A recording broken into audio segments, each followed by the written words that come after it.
महाराष्ट्र सागरी हद्दीत LED लाईट्सचा वापर करून होणाऱ्या अवैध मासेमारीला चाप लावण्यासाठी मत्स्य व्यवसाय विभागानं कठोर पावलं उचलली आहेत। मालवण देवबाग समोरील सागरी क्षेत्रात गस्त घालत असताना मोठी कारवाई करण्यात आली। काल रात्री 9 वाजण्याच्या सुमारास रत्नागिरी जिल्ह्यातील भुवनेश्वरी ही मासेमारी नौका अनधिकृतपणे LED लाईटच्या प्रकाशझोतात उभी असल्याचे गस्त पथकाच्या निदर्शनास आले। महाराष्ट्र राज्याच्या सागरी हद्दीत साधारण 11 ते 12 सागरी मैल अंतरावर ही नौका आढळली असून परवाना अधिकारी तथा अंमलबजावणी अधिकारी मालवण यांच्या नेतृत्वाखाली पथकाने या नौकेवर धडक कारवाई केली। ही नौका सध्या जप्त करण्यात आली असून ती मालवण येथील सर्जेकोड बंदरात अवरुद्ध करून ठेवण्यात आली आहे।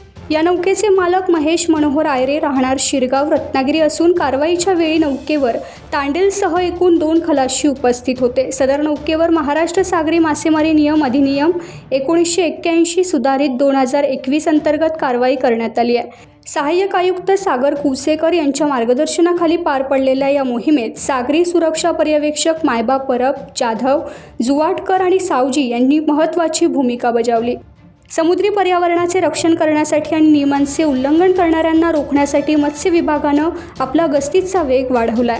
टाइम्स डिजिटलला लाईक करा, शेअर करा, सबस्क्राईब करा आणि बेल आयकॉन दाबायला विसरू नका। Times digital.